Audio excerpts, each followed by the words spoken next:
अच्छी है, इसलिए आपने बाजार में जाके वो दवाइयाँ का नाम तो आपकी मेमोरी पावर खुल गया, आपको याद हो गया। वो दवाइयाँ मेडिकल स्टोर में से लाकर आपने खा लिया तो आपकी हालत, भाई ये दवाइयाँ बहुत अच्छी है, वो सब बात सही, मगर ये शुरू में बात कहां से निकली थी जानता है? तो कैंसर का पेशेंट के लिए ये दवाइयाँ का सब गुणधर्म की बात है, ये कैंसर के पेशेंट के लिए है। उतना ही शब्द आपने छोड़ दिया, आपको मलेरिया था या टाइफाइड था और आपने वो गोली ले लिया तो आपकी हालत क्या होगी? यानी कि पीछे की सब बातें आपने पकड़ लिया, मगर किसके लिए ये बात चल रही है वो तो आप भूल गए। तो कैंसर की श्रेष्ठ दवाइयाँ लेके आप मर जाओगे, समझ में आता है?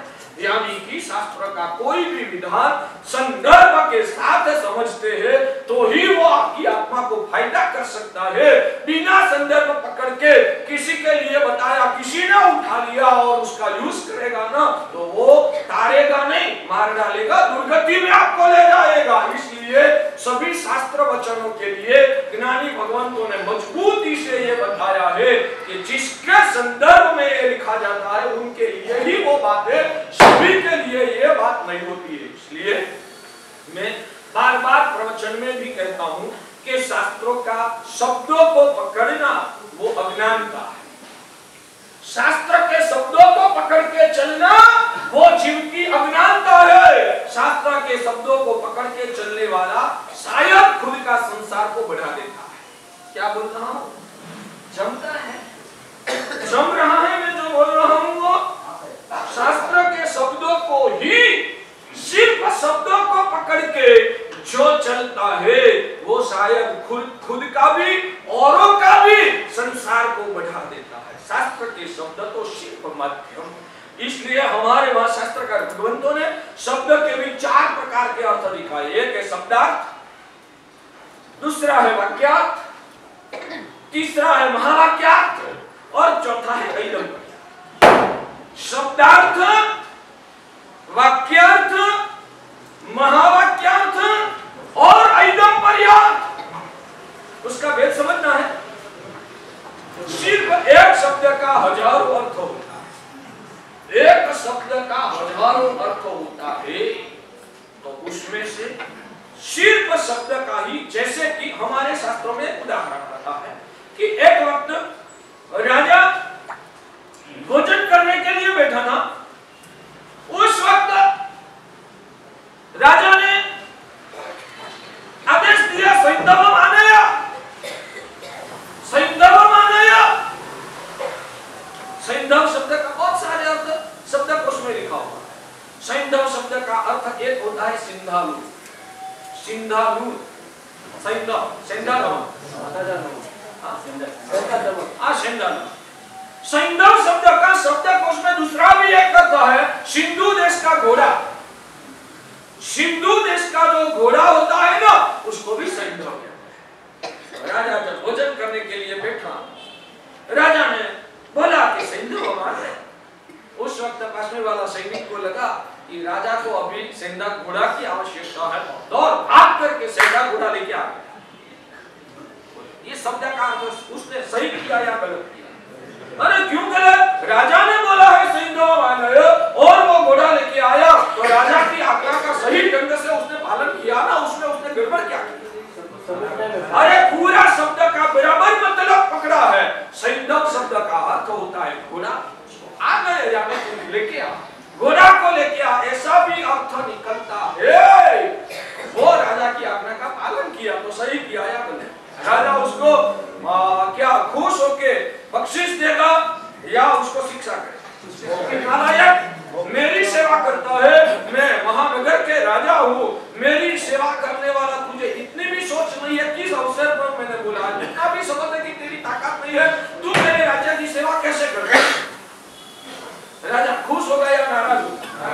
अरे मगर राजा का शब्दों को उसने पालन किया तो भी राजा नाराज होगा। हाँ, क्योंकि वो शब्द किस अवसर पर निकला है, अवसर को समझकर उसका अर्थ निकालना चाहिए। अभी खाने का समय है, तो खाने के अवसर पर जब सैंधव आनय कहते हैं तो उसका मतलब अर्थ निकलता है। सैंधव आनय शब्द का अर्थ निकलता है कि घोड़ा लेके आ, मगर वो अर्थ अभी नहीं करना है। अभी जिलाने की बात। और एक बार बस कोई शत्रु राजा के साथ युद्ध का अवसर आया, राजा युद्ध की तैयारी में लग गया। उस वक्त राजा ने सेनापति को बोला सैंधव माने, और वो संधा नमक लेके आ गया तो हालत क्या होती। यानी कि एक ही शब्द के हजारों अर्थ होते हैं, मगर समय पे किस अवसर पे ये वाक्य निकला जाता है उसके आधार पर उसका अर्थ ग्रहण करना चाहिए। सिर्फ शब्द को ही पकड़ के चलोगे ना तो अनर्थ हो जाएगा। वाक्य महावाक्य और ऐगम्बर, एक छोटा सा वाक्य, ये शब्द आज पास के संबंधों के साथ पूरा वाक्य के साथ कनेक्टेड करते हैं तब अर्थ बदल जाता है। यह वाक्य भी जिस शास्त्र ग्रंथ में जिस विषय में रखा है वो पूरा ग्रंथ का अध्ययन के साथ इसका ट्यूनिंग करते हैं तब उसका अर्थ और कोई बदल जाता है। एकदम पढ़िए, यानी कि राजा ने सैनिक को आदेश किया सैंधव माने। उस वक्त एकदम परिहार का करना चाहिए। राजा ने बोला सैंधव माने सिंधु देश के घोड़ा को लेके आ। तो भाग्यशाली सिंधु देश का घोड़ा को अभी क्यों मंगवाया? सैनिक की बुद्धि होनी चाहिए, इसलिए मंगवाया युद्ध करने के लिए। यह घोड़ा पूरा सपोर्ट देने वाला, इसलिए राजा ने बोला सैंधव माने। तो उसने तो वाक्य का शब्द ही पकड़ा, सैंधव घोड़ा को लेके आया। वो सैंधव घोड़ा को कल ही फ्रैक्चर हुआ, कल ही फ्रैक्चर हुआ था। तो उस वक्त ये घोड़ा लड़ाई में साथ नहीं देगा, तो तुरंत क्या करना, तो उसका राजा का रहस्य, राजा का भाव क्या है, आशय क्या है, वो समझने की ताकत होनी चाहिए। अभी शायद राजा ने बोला है कि सैंधव माने, वो तो बीच में वाला जो मीडिएटर था उसको बोला था कि सैंधव माने। मीडिएटर ने जाके तुरंत घोड़ा वाले को आदेश दिया कि राजा जी को युद्ध में जाना है, इसलिए राजा जी ने बोला है कि सैंधव माने। तो उस वक्त अब तो युद्ध की तैयारी चल रही है, तो उस वक्त वो घोड़ेसवार जो घोड़ा का पालक है वो क्या करेगा, घोड़ा को फ्रैक्चर हुआ है, पूछने के लिए जाएगा राजा जी घोड़ा को फ्रैक्चर हुआ है तो मैं क्या करूं। वो पूछने का टाइम भी कहां होता है। उस वक्त वो घोड़े पालन जो होता है ना, उनकी खुद की सोच क्लियर होनी चाहिए। यानी कि सैंधव आज काम करने वाला नहीं है, उसको फ्रैक्चर हुआ है, तो सैंधव जितना ही सिंधु देश का जो घोड़ा है वो जितना पावरदार होता है ना, उतना ही पावरदार और कौन घोड़ा है। तो वो घोड़ा शायद मान लो कि इजराइल का घोड़ा है, मान लो उदाहरण के, वो घोड़ा लेके तुरंत आ जाना चाहिए। तो वैसा घोड़ा लेके आएगा तो राजा की आज्ञा का पालन किया या राजा की आज्ञा का भंग किया? नहीं, भंग। आज्ञा का पालन कैसे होगा? राजा ने तो सिंधु देश का घोड़ा की बात किया है और तो इजराइल का घोड़ा लेके आ गया, तो उसको राजा बख्शीश देगा या राजा शिक्षा करेगा? जवाब बख्शीश देगा या शिक्षा करेगा? अरे राजा की आज्ञा का भंग कर दिया। राजा ने तो सिंधु देश का घोड़ा को बुलाया था, ये तो इजराइल का घोड़ा लेके आ गया। तो इसको ही समझदार कहा जाता है। धर्म गुरु जो होते हैं, धर्माचार्य जो होते हैं, वो भगवान का शब्द को पकड़ता है, मगर सिर्फ शब्द में ही फंस नहीं जाता है। उसका आशय, उसका रहस्य, वो लक्ष्य, भगवान का विजन क्या है, भगवान आखिर में इन जीवात्माओं को कहां ले जाना चाहते हैं, वो कार्य कैसे वर्तमान के विषम काल में संभव हो सकता है, वो समझदारी के साथ जो भगवान के शासन को चलाता है। उसमें शायद ऐसा भी हो सकता है भाग्यशाली कि भगवान का शब्द का सही ढंग से पालन नहीं होता है, मगर मैं कहता हूं कि उस वक्त भगवान के शब्दों को पकड़ के चलना ना वो नादानियत है, भगवान का आशय को पकड़ के चलना ना वो ही सच्ची समझदारी है। सामने वाला राजा ने बोला सैंधव घोड़ा को लेके आना, और सैंधव घोड़ा फ्रैक्चर हुआ है, फिर भी उनको लेके आएगा ना, तो वो घोड़ा को लेके आने वाला को आज्ञा पालन की बख्शिश नहीं मिलती है, उनकी मूर्खता की सजा हो जाती है, उनको नौकरी में से छुड़ा जाता है। पूछना है तो पूछो, मैं क्लियर, बहुत क्लियर, समझ में आता। मम्मी ने बच्चा को बोला था बेटा मैं मंदिर जी में जाके आता हूँ, घर में मम्मी और छोटा 8 साल का लड़का, दो ही। मम्मी ने सुबह में दूध गर्म किया, मम्मी ने सुबह में दूध गर्म किया और मम्मी को मंदिर जी में आना था दर्शन पूजा करने के लिए, क्योंकि हमारे भगवान के जो अनुयायी होते हैं ना, वो तो भगवान का मंदिर जी में दर्शन पूजा करने के बिना कभी मुंह में पानी भी नहीं डालते। भगवान के जो अनुयायी होते हैं उनकी बात। जो भगवान के अनुयायी होते हैं वो सुबह सुबह में जब तक भगवान का दर्शन आंखों से नहीं किया तब तक वो मुंह में पानी भी नहीं डाल सकता है। उनको भगवान के प्रति इतना लगाव होता है, वही भगवान का अनुयायी कहा जाता है। मेरी आवाज नहीं पहुंचती है?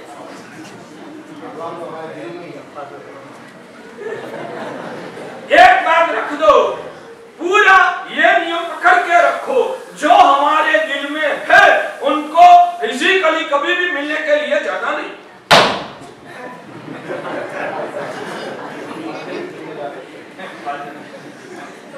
एक बात समझो, जब लगन के बैंड बाजे बजते हैं ना, तभी हाजिर रहना पड़ता। समझ में आता है?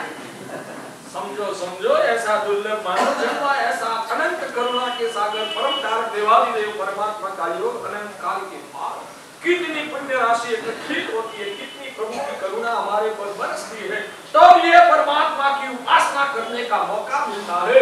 ऐसे मौके मिलने के बाद भी हम उद्गल के गुलाम रहेंगे, मोह के ही गुलाम रहेंगे, सांसारिक विभावनाओं में हम विकृत दशा का ही भोग बनकर संसार की माया में ही फंस के रहेंगे। तो दयालु भगवान स्पष्ट शब्दों में कहते हैं, यहाँ मिला हुआ मौका को तूने भोगट गंवाया है ना, यहाँ भगवान का अनादर किया है, भगवान की आज्ञाओं का अनादर किया है ना, तो शायद दोबारा अनंत काल तक ऐसा अरिहंत का शासन मिलना भी तेरे लिए दुष्कर दुर्लभ हो जाएगा। मान होना चाहिए, प्रेम होना, और प्रेम होता है ना, माँ को बच्चा के प्रति प्यार होता है। सुबह में माँ उठेगी, उठने के बाद सबसे पहला क्या करेगी? माँ को बच्चा के प्रति प्रेम है तो माँ उठने के बाद सबसे पहला काम क्या करेगी? बच्चा का मुंह देख लेगी, मेरा बच्चा है तो ठीक ना, सो गया है, उसको कोई तकलीफ तो नहीं है ना, शांति से नींद ले रहा है ना।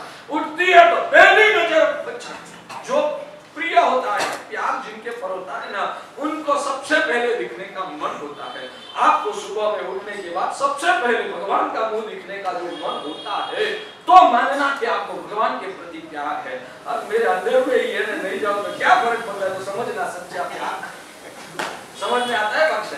चलो ठीक है, मूल विषय में वापिस आओ। हाँ बोलिए।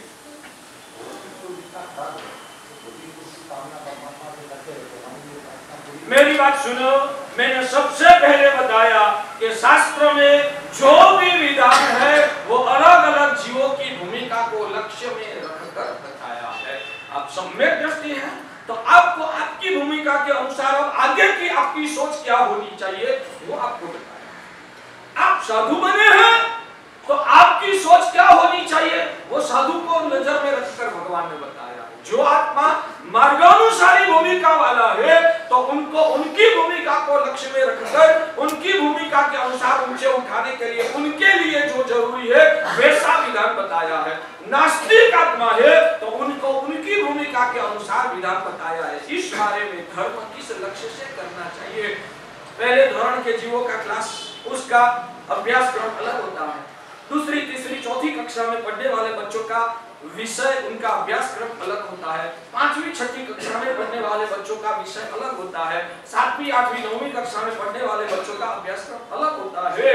जो पहली कक्षा के बच्चा को जो सिखाते हैं वो सही है या गलत है? सही है तो आठवीं कक्षा वालों को भी वही सिखाओ ना, वो सच्चाई है तो वो सिखाओ। या तो आठवीं कक्षा के बच्चों को जो सिखाते हैं वो सही है तो पहली कक्षा वालों को वो सिखाओ।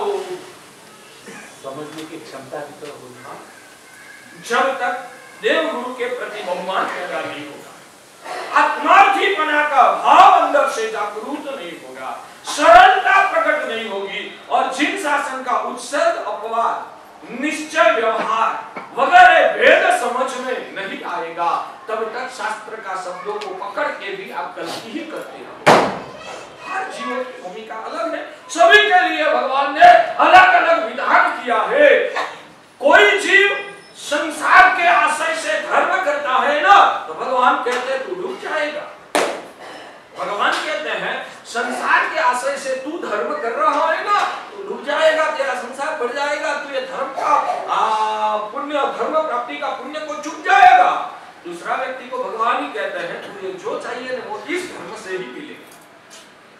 एक साइड में एक व्यक्ति को भगवान कहते हैं कि ये धर्म संसार की वासना से तू कर रहा है ना, तो ऐसा अमूल्य मिला हुआ जिनशासन, लोकोत्तर जिनशासन का फल को तू हार पाएगा, हार जाएगा।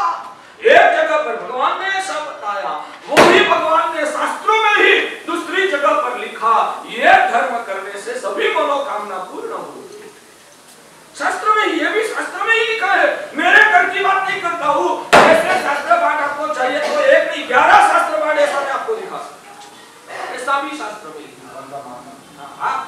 आपको वो भेद नहीं समझ सकते हैं, आप वो भेद समझने के लिए सक्षम नहीं है ना, इसलिए भगवान ने कहा कि जब तक तू इतना लायक नहीं बना है तब तक ये शास्त्रों पढ़ने की भी तेरी लायकात नहीं है, तो हमें साधना कैसे करना? तुझे तो सिर झुका के सामने वाले जो गुरु बोले वैसे जीना, उसमें ही आपका कल्याण। शिक्षक ही समझ सकता है कि सामने वाले बच्चों को कौन सा पाठ सिखाना है, सामने वाले बच्चों को कौन सा पाठ सिखाना है ना, वो शिक्षक ही समझ सकता है। विद्यार्थी को खुद को पता नहीं चलता है कि इसमें से मेरे लिए उपकारी अभ्यास क्रम क्या है। गुरु की आज्ञा के अनुसार आप चलो, और गुरु उत्सर्ग और उस उत्सर्ग को भी जानने वाला है, गुरु अपवाद को भी जानने वाला है, गुरु वर्तमान के संजोग को भी समझ सकता है, गुरु आप लोगों की आत्मा की भूमिका क्या है वो भी समझ सकता है। एक बात क्लियर है, गुरु स्वयं आत्म कल्याण के यात्री है, गुरु स्वयं आत्म कल्याण के ही यात्री है। वो परम पद को ही नजर में रखकर खुद का जीवन जीता है, और आपको आपकी भूमिका के अनुसार जब बात करते हैं ना, तो वो भी गुरु के अंदर में तो लक्ष्य क्लियर ही है कि आगे जाके मुझे इनको कैसे उठा के मोक्ष में यात्री बनाना है, वो गुरु को बराबर लक्ष्य क्लियर होता है। मगर सामने वाला बच्चा है तो बच्चा की भूमिका के अनुसार उनको ऊंचे उठाना, वो समझदारी गुरु के पास होती है। समझ में आता है? ये इसको ही गीतार्थता कही जाती है। सिर्फ 45 आगम का ज्ञान पढ़ लिया, हमारे वहां शास्त्र का भगवंत कहते हैं 45 आगम का ज्ञान पढ़ लिया, 45 आगम पढ़ लेने से गीतार्थता नहीं आती, 45 आगम का बोध प्राप्त करने से गीतार्थता पैदा नहीं हो सकती है। एक बात ध्यान में रखना, सभी को तो ये विषय थोड़ा कठिन भी लगेगा, मगर आप ये शब्द सुनते रहो, धीरे धीरे धीरे धीरे अंदर का क्षरम उजागर होगा, आपको धीरे धीरे भगवान का शासन का रहस्य हाथ में आएगा। शुरू में ये बातें आपको कठिन भी लगेगी, मगर मेरी रिक्वेस्ट है आप घंटा मत लगा, समझने की कोशिश करो। आज भले समझ में नहीं आता है, मगर बार बार सुनने से आपका क्षरम विकसित होगा। तो मैं कहता हूँ कि 45 आगम पढ़ने से गीतार्थता पैदा नहीं होती। 45 आगम का ज्ञान किस वजह से होता है? तो शास्त्रकार भगवान लिखते कि ज्ञानावर्णीय कर्म का क्षयोपशम होता है ना, तो ही 45 आगम का बोध प्राप्त हो सकता है। यानी कि बोध पाने के लिए 45 आगम पढ़ने के लिए ज्ञानावर्णीय कर्म का क्षयोपशम आवश्यक है। गीतार्थ बनने के लिए क्या चाहिए? भगवान कहते हैं कि ज्ञानावर्णीय कर्म के क्षयोपशम से गीतार्थता पैदा नहीं होती है, गीतार्थता पैदा करने के लिए मोहनीय कर्म का क्षयोपशम आवश्यक है। तो दोनों का कारण ही अलग है। गीतार्थता ज्ञान से नहीं, मोह का जहर पिघलने से गीतार्थता पैदा होती है, और जब मोह का जहर पिघलता है ना और गीतार्थता पैदा होती है ना, तभी पता चलता है। सिंधवम आनय शब्द का प्रयोग वो सामान्य बुद्धि से प्राप्त होता है, मगर किस अवसर पे राजा जी ने आदेश दिया, उस संदर्भ को समझना, उसके लिए अंदर की बौद्धिक क्षमता का विकास जैसे आवश्यक होता है। उसमें भी राजा का रहस्य क्या है? सिंधवम आनय, सिंधु देश का घोड़ा को बुलाने का कारण यह है कि सामने लड़ाई में बराबर टक्कर लेना है। सिंधु देश का घोड़ा ताकतवर होता है, मगर वो घोड़ा अभी तो पैर से फ्रैक्चर हुआ है, काम नहीं आएगा। तो उस वक्त क्या राजा जी को पूछने के लिए जाना है? नहीं, उस टाइम वो इतना चकोर होता है कि राजा जी का आशा ये है कि लड़ाई में टक्कर ले सके वैसे घोड़ा को बुलाना। तब राजा के शब्दों को पकड़ना नहीं चाहिए, राजा का आशय को पकड़ के वर्तमान मौके पर क्या निर्णय करना है वो समझदार घोड़े पाल ही समझ सकता है। वैसे ही जिन शासन में शास्त्रों में ये जो वचन लिखा है उसका आशय क्या है, रहस्य क्या है, वो गीतार्थ गुरु ही समझ सकता है। और गीतार्थ गुरु भगवान के सिर्फ शब्दों को पकड़ के नहीं, शब्द के पीछे भगवान का आशय क्या है वो